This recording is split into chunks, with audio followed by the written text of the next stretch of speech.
À quoi ressemble le portefeuille du mage? Est-il un dégénéré sans foi ni loi, quelqu'un de plutôt modéré au niveau de ses risques, ou alors le classico-classique investisseur bon père de famille? Spoiler, mais ça tu t'en doutes, c'est non pour la troisième. Alors pour que ce soit à peu près cohérent, je vais départager les cryptos que je possède en 3 tiers. Le premier tiers, ça va être les cryptos que je possède le plus. Alors je donnerai des détails pour chacune d'entre elles, mais globalement c'est mes positions dans lesquelles j'ai le plus de conviction. Le deuxième tiers, c'est des cryptos qui représentent un pourcentage plus faible sur mon portfolio. Cependant, ce sont également des plays qui sont plus explosifs, à la hausse comme à la baisse. Et dans le troisième tiers, à la place d'avoir des cryptos, j'ai décidé de plutôt mettre des activités qui représentent le pourcentage de mon portfolio dedans. Tout ceci étant dit, on peut commencer. Alors sans grande surprise pour ceux qui suivent la chaîne depuis un petit moment, la première crypto qui va venir dans le tier 1, c'est Phantom. Sachant que j'ai sorti une vidéo détaillée sur Phantom la semaine dernière, je vais pas trop détailler mes raisons ici. Si ça t'intéresse, tu peux tout simplement aller la voir. En deuxième position, on va avoir Ethereum. Alors oui, j'ai beau être un dégénéré, il paraît qu'on s'assagit avec le temps. Ethereum, évidemment, on le présente plus. Alors bon, on est tous au courant de ses faiblesses, les frais de transaction et le délai pour les transactions. Il faut dire que plus le temps passe et plus Ethereum est en train de se designer comme la blockchain pour les personnes qui sont pétées de thunes. C'est-à-dire que si t'as pas des sommes importantes, tu vas très clairement te faire brûler par les frais de gaz. Et du coup, ça vaudra pas le coup pour toi de passer par Ethereum. C'est d'ailleurs pour ça qu'ils sont en train de mettre en place toute cette stratégie autour des Layer 2 et avec en plus de ça une énorme update qui arrive en fin d'année. On en parle un petit peu plus tard avec les cryptos qui sont concernés. Mon troisième play principal, c'est Métis. Alors si tu t'es amusé à aller sur les différentes blockchains quand on a fait Layer 0, et bien normalement t'as transité par Métis. Métis, c'est une Layer 2 hybride. Alors comme tu le sais peut-être, il y a deux types de Layer 2. Il y a les Optimistic Rollup qui sont majoritairement utilisés jusqu'à présent, et il y a également les Zero Knowledge Rollup qui sont en train de sortir, notamment avec ZK Syncera ou encore Polygon ZK EVM. Et bien Métis avec son système de rollup hybride, c'est un mélange des deux. C'est-à-dire qu'ils vont prendre ce qui fonctionne sur les Optimistic Rollup et ils vont prendre ce qui fonctionne sur les Zero Knowledge Rollup et boum, tu as Métis. Ça permet à la blockchain d'être super rapide et de charger des frais très faibles. Autant te dire que l'expérience utilisateur quand tu utilises Métis, eh bien c'est très clairement l'une des meilleures lorsque tu utilises une L2. Cependant Métis ça a pas bénéficié d'une hype très importante parce qu'ils sont pas super bons en marketing et surtout parce qu'ils ont lancé dès le départ avec leur propre token, du coup le Métis, et donc on n'a pas eu tous les chasseurs d'airdrop qui sont passés par Métis pour essayer d'obtenir le token. Ce qui fait qu'à mon avis, le souci le plus important de Métis, c'est tout simplement qu'il est pas sous les projecteurs. Mais le jour là où ça change, je pense qu'on peut s'attendre à des choses plutôt intéressantes. À savoir que Métis possède une market cap de 86 millions ou une fully diluted valuation à environ 200 millions. Ce qui est très clairement peanuts quand on peut comparer ça à Arbitrum ou Optimism par exemple. Alors évidemment, le nombre d'utilisateurs derrière Métis est beaucoup plus faible. Cependant, je pense qu'en temps voulu, on n'aura pas trop de mal à voir ce chiffre se développer. Pour ma position sur Métis, j'ai quasiment tout mon bag en LP sur Hermès avec des Hermès Métis. Tout simplement car Hermès est le plus gros DEX sur Métis et qu'ils sont en train de préparer quelque chose de très intéressant. On va ensuite pouvoir passer au tier 2 avec le ST Ethereum et le Wrapped ST Ethereum. Alors en deux mots, ce sont des wrappers qui permettent d'avoir des Ethereum stackés et ça vient de la plateforme Lido qui est leader sur le domaine. Concrètement, ce sont des positions qui suivent le cours d'Ethereum et en plus de ça permettent de générer un rendement à environ 4 à 5% par an et du coup en Ethereum. Cependant, ça se fait au prix d'un risque un petit peu plus important. À savoir que le ST Ethereum est uniquement disponible sur Ethereum et que sur les autres blockchains, tu vas plutôt retrouver du Wrapped ST Ethereum. La seule différence, c'est que le ST Ethereum, il va gagner en quantité, alors que le Wrapped ST Ethereum, il va gagner en prix par rapport à Ethereum. Mais concrètement, c'est l'équivalent. Au niveau de mes positions dessus, j'ai du Wrapped ST Ethereum sur Arbitrum, du coup comme ça directement sur mon wallet. J'en ai également un petit peu sur Radiant pour bénéficier d'un jusqu'à 3,5% d'APR supplémentaire dessus. Et j'en ai également un petit peu sur ZK Syncera par le biais de Rinofi. Alors par cette façon-là, j'en ai vraiment un tout petit peu parce que c'est pas la plateforme à laquelle je fais le plus confiance au monde. Alors évidemment, il y a d'autres alternatives au ST Ethereum, par exemple le Rocket Ethereum ou plein d'autres, mais pour le coup, j'ai pas encore pris le temps de dive plus que ça les autres alternatives, donc je reste sur le plus gros. En deuxième position, dans le tier 2, on va avoir certains de mes airdrops que j'ai gardés. Je pense notamment à Arbitrum et à Sui. Alors pour Sui, on va pas se mentir, j'ai été complètement débile de le garder et j'aurais dû le vendre dès le départ. Par contre, pour Arbitrum, j'ai absolument aucun souci à le garder. Concernant Arbitrum, il suffit de regarder la TVL sur DeFi Lama pour te rendre compte que la liquidité est pas partie et même qu'elle est encore plus forte qu'au moment là où tout le monde farmait l'airdrop.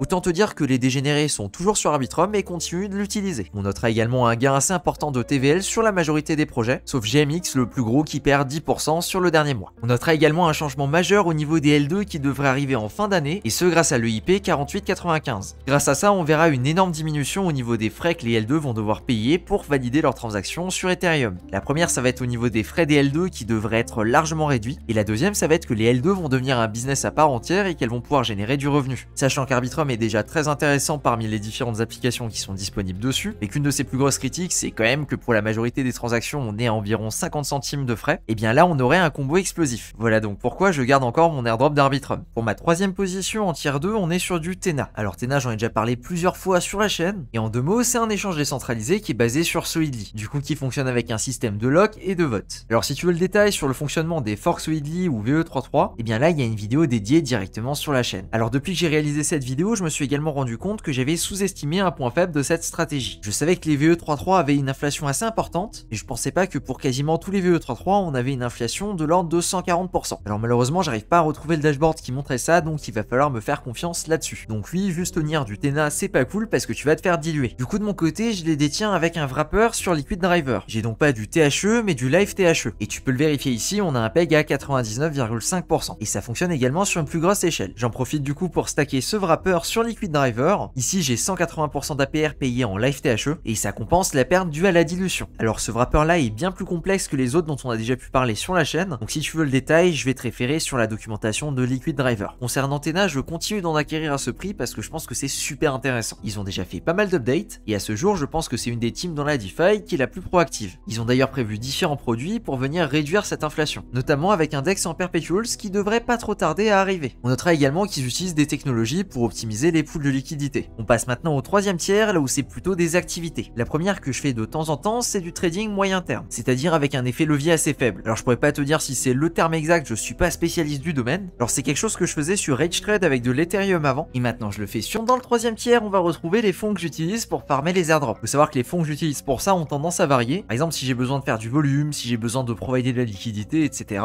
eh bien je vais les avoir dans des crypto-monnaies différentes. À l'heure actuelle, comme tu t'en doutes, je farme principalement ZK Syncera ainsi que Layer 0. D'ailleurs, gros merci à tous ceux qui ont pris la feuille de triche pour Layer 0. J'ai eu que des bons retours dessus, et j'ai déjà commencé à faire quelques updates, notamment quelques pages supplémentaires ainsi que des liens en plus. Petit spoiler, je vais également rajouter une page sur comment marquer le maximum de points si tu lances ton compte aujourd'hui. Ce sera directement sur la page principale. Du coup oui, ces fonds là que j'utilise pour farmer les airdrops, eh bien ils vont varier. Par exemple si j'essaye de faire beaucoup de volume, eh bien je vais forcément avoir plus de fonds qui sont dédiés à farmer les airdrops. A l'inverse, si on est dans une période plus calme, là où il y a moins de choses à faire, eh bien en général j'aurai moins de fonds qui sont dédiés à farmer ces airdrops là. Donc je peux difficilement te donner un ordre d'idée qui est valable à tout moment. L'intérêt c'est justement d'être flexible et de pouvoir déplacer ces fonds un petit peu comme on veut en fonction de ce qu'on a besoin à l'instant T. Pour la troisième partie du troisième tiers, j'ai des stablecoins en farming. Ça aussi, ça dépend des moments. Alors ici, il y a une quantité folle de stratégies qui existent et ça dépend très clairement des risques que tu es prêt à prendre. Si tu veux prendre quasiment aucun risque, eh bien tu peux aller sur AV pour prêter tes USDC ou tes USDT. Mais bon, si tu chopes 0,5% à l'année, c'est déjà beaucoup. Si tu es plus dégène, tu peux regarder pour d'autres projets ou d'autres blockchains. Et là, tu verras que dans certains cas, on peut monter jusqu'à 5, 10, voire même 20% en APY. Voire même dans les cas les plus favorables en APR. Attention, très souvent, ce qui va être affiché, ça va être l'APR sur le jour ou sur la semaine. Et pour les stablecoins, ça dépend majoritairement du volume. Et au fur et à mesure que la TVL bouge d'une blockchain à l'autre, eh bien ça peut être plus ou moins intéressant de le faire à un moment ou à un autre. Donc pareil, si tu veux vraiment choper les meilleurs intérêts, eh bien il faut être flexible là-dessus. Et en dernière ligne dans le tier 3, on va voir ce que j'appelle des positions random, c'est-à-dire des jetons qui traînent sur mon wallet que j'ai plus ou moins oublié. Soit parce que je m'intéressais au projet à une époque et que depuis je suis devenu un bag holder parce que j'ai pas trop suivi ce qui s'est passé dessus, soit parce que c'est des sommes que j'ai pas forcément envie de bouger et qui sont très bien là où elles sont pour le moment. Ça peut également être des fonds que j'ai bridgés sur des blockchains exotiques et que j'ai la flemme de ramener pour le moment. Donc oui, c'est un petit peu mon fourre-tout, des choses que j'ai pas forcément envie d'aller chercher tout de suite. Ou alors que je considère pas directement dans mon portefeuille parce que c'est dans d'autres wallets, c'est perdu, c'est sur d'autres blockchains, des trucs assez difficiles à accéder. Après comme dit, c'est la dernière ligne du dernier tiers, donc on est plutôt dans les cryptos oubliés. C'est le genre de token là où j'aurais peut-être de la chance au prochain bullrun et je reviendrai et je me dirais ah, j'avais aucune idée que c'était dans mon wallet, mais c'était là. Pour au final peut-être prendre une plus-value intéressante. Je mets également dans cette catégorie les DRC20 et les BRC20, qui sont perdus quelque part dans les méandres de mes wallets.